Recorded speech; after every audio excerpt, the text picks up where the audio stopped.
Alberto Fernández se dirigió por última vez en este mandato a la Asamblea Legislativa. Fue en la inauguración del periodo número 141 de sesiones ordinarias. Asamblea Legislativa que, valga el dato, fue la primera vez en la historia que estuvo presidida por 3 mujeres. Y que, bueno, justamente recibió a Alberto Fernández con su mensaje habitual. ¿Lo escucharon el mensaje? ¿Escucharon algún extracto? ¿Escucharon todo? Yo lo escuché completo. Yo escuché una partecita nomás porque coincidió con el momento en el que se busca las bendis, se le da de comer. Y uno escucha más o menos entre las vivencias de la jornada y los trucos de Minecraft y todo lo demás, uno trata de escuchar. ¿Los trucos de qué? De Minecraft. De Minecraft. Es que hace sensación. Sí. Aliena a los chicos, además. Tal cual, tal cual. Sí, en mi caso lo escuché de forma completa, Sergio. ¿Fue puntual? Yo no sé si comenzó puntual. 11:30. 2 horas duró. 11:30 y finalizó casi, pasada la 1:30 del mediodía. Mirá vos. Yo vi que Cristina le negó la agüita. Sí, al principio ¿Qué pasó? sucedió eso, pero yendo a cuestiones más... a lo político. A lo político, hubo... En toda la exposición del presidente, naturalmente, fue un resumen o una rendición de cuentas de la gestión. ¿En qué tono, Colo? ¿Fue agresivo o no fue agresivo? No, la primera parte yo no noté mucha agresión. la primera parte se refirió al contexto de pandemia y guerra que obviamente atraviesa no solamente la gestión de Alberto Fernández, sino la de todo el mundo. La del mundo, claramente. Exactamente. Pero lo que también valoró, hubo muchas referencias simbólicas a la historia, a la memoria, a los derechos humanos, a la estructura que sostiene el gobierno del Frente de Todos, por lo menos la gestión de Fernández a la cabeza, de ampliar derechos, mayor igualdad. Una de sus frases del final fue, así como hace 40 años decíamos que la utopía era la democracia, hoy la utopía tiene que ser la igualdad. Ese fue, digamos, el concepto ideológico político más significativo en lo discursivo, en ese plano. En una primera parte valoró que se haya logrado mantener la institucionalidad durante todos estos años. Fue directo a los medios de comunicación ligados a los intereses opositores. ¿Y sí? Hasta ahí hubo muchísima tranquilidad, lo dijo en un tono mesurado, en ningún momento se exaltó, por lo menos hasta esa instancia. Hemos visto mentir con total impunidad, señaló el presidente, en relación con, insisto, esta asociación entre medios de comunicación y los intereses de la oposición. El círculo rojo, como se lo llamaba en otro momento. Exactamente. También dijo, nadie los ha censurado nunca. Es decir, han tenido la libertad de poder expresarse. Siempre me pregunto si eso se debe resaltar, ¿no? Y no, me parece que viviendo en democracia no habría que decirlo. Claro, porque pero bueno, en un contexto político de tensión se aprovecha. Va de suyo que en un contexto de democracia no debería haber censura. Lo que sí subrayó varias veces fue, con mi moderación yo apoyé a Lula, con mi moderación apoyé a Evo Morales, con mi moderación apoyé a Cristina Fernández de Kirchner. Sé lo que está sucediendo en relación con la situación de pobreza e inflación y seguridad. Entonces hace algo, Alberto. Claro. La mejor política social es generar trabajo, sostuvo. Citó a Evita con la célebre frase de donde hay una necesidad hay un derecho. Ah, mira. Como esta idea Esa parte no la escuché. Como el armazón o como el sostén ético-político de la gestión. Pero todo se exaltó y uno de las figuras que siempre aparece en estas circunstancias es el diputado Fernando Iglesias, que se exaltó. Qué pesado, Fernando. El FER. El FER se exaltó cuando Alberto Fernández hace referencia a la Corte Suprema de Justicia. Hay que decir que estuvieron presentes en representación del máximo tribunal Carlos Rosenkrantz y Horacio Rosati, que por disposición protocolar estaban a la izquierda exactamente, a la izquierda del presidente, muy cerca de Cecilia Moró, que es presidenta de la Cámara de Diputados. Fue una situación muy tensa, no hay que negarlo, fue muy tenso. los rostros tiesos y adustos de Rosenkrantz y de... Siempre, no los conozco de otra forma. Y de Rosati, no, pero estaban fue una situación muy tensa, porque en ese momento el discurso se puso más álgido ante la reacción de la oposición, de toda la bancada opositora.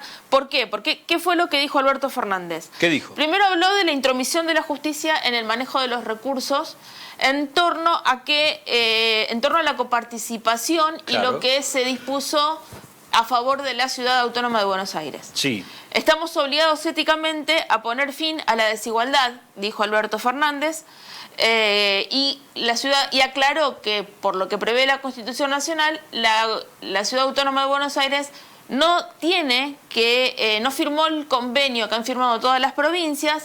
Bueno, dio toda la explicación jurídica acerca de por qué la coparticipación a las provincias es de una manera y con la Ciudad de Buenos Aires es otra. Esto se liga directamente a que al personal de inteligencia ya no se vincula a los jueces, hablando de la intromisión del Poder Judicial con el Poder Político, o esas relaciones un poco raras, extrañas, que a veces tiene la justicia. Si no hubiera tomado por asalto, esto fue lo que dijo taxativamente el presidente de la Nación, si la Corte Suprema no hubiese tomado por asalto el Consejo de la Magistratura, la provincia de Santa Fe no tendría el problema del narcotráfico como lo tiene hasta ahora. Específicamente habló de... Particularmente se refirió a esto. Condenó también en el plano judicial el fallo en contra de la vicepresidenta Cristina Fernández de Kirchner en la causa vialidad, que la condenó.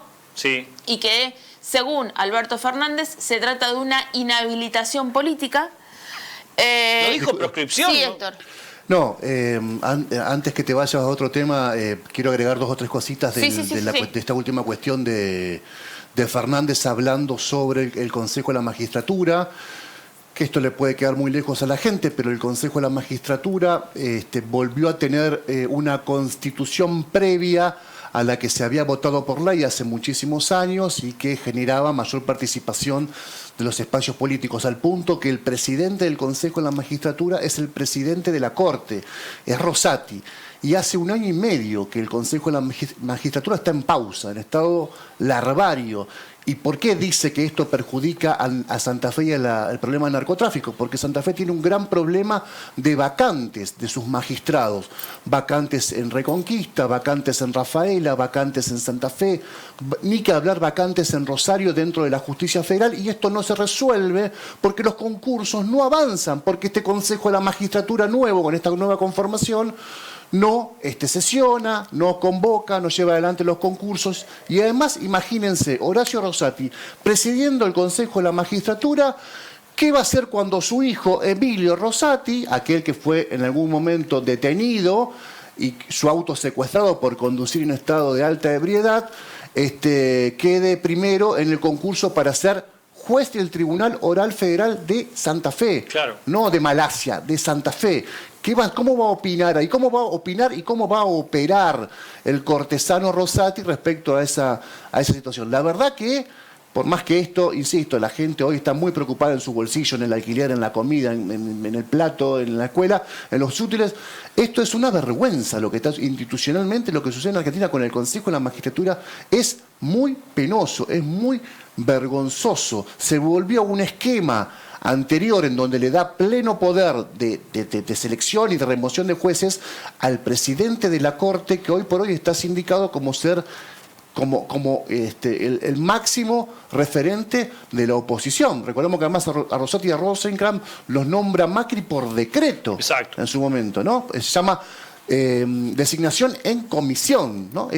Una cosa inconstitucional que, bueno, después se subsanó por la aprobación del Senado. Digo esto, cuando relaciona esto con narcotráfico y Santa Fe, es por esto, porque hay un montón de vacantes, se declama la justicia federal que no labura, que esto, ¿no? Y la verdad que la justicia federal tiene un montón de vacantes, le faltan jueces, le faltan fiscales, le faltan secretarios, le falta personal, le faltan contadores, le faltan pesquisas, le faltan un montón de cosas que no avanzan porque el Consejo de la Magistratura, que encabeza Horacio Rosati, no lo hace andar.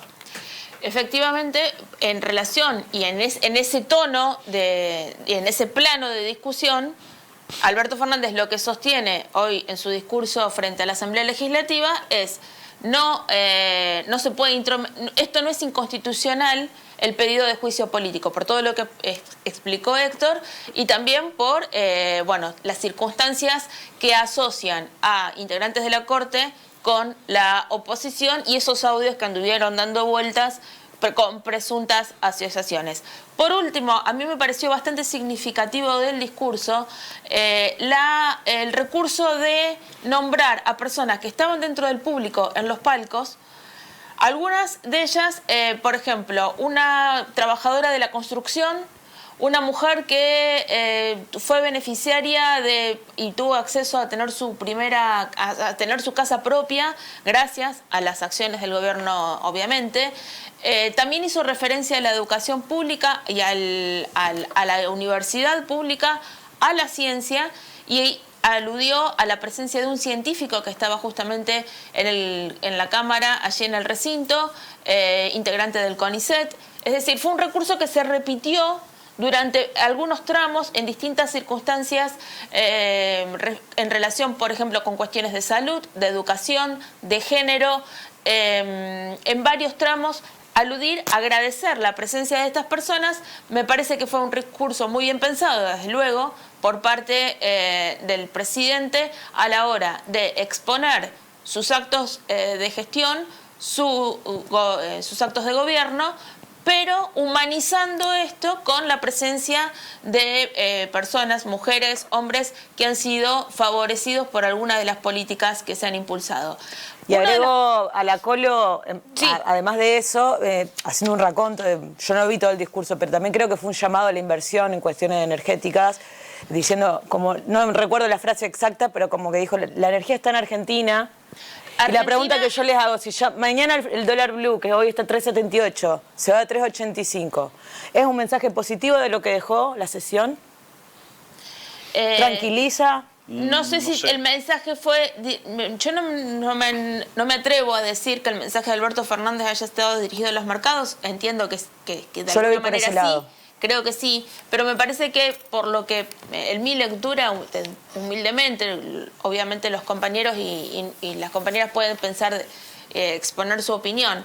Yo creo que fue más un mensaje de balance de gestión, fue decir, yo le puse el pecho a las balas, lo dijo varias veces a esto, le puse el pecho a las balas, este es el presidente moderado al que tanto critican, de esa manera se defendió de alguna forma, apoyó taxativamente a Cristina Kirchner por las causas judiciales que la cruzan, eso también es un mensaje, y fue directo a la cuestión del Poder Judicial y el cruce que hubo, y después en términos de gestión pidió por la ley de humedales, pidió por la ley de las universidades públicas, para que haya más universidades públicas, habló de la crisis climática y después todo lo que tiene que ver con el potenciar trabajo, los planes sociales, las acciones de gobierno en eso. Había un plan particular que tenía que ver con vincular las cuestiones de violencia de género, por ejemplo, relacionarlas con el programa de obras sociales para que la atención que reciben las víctimas sea integral,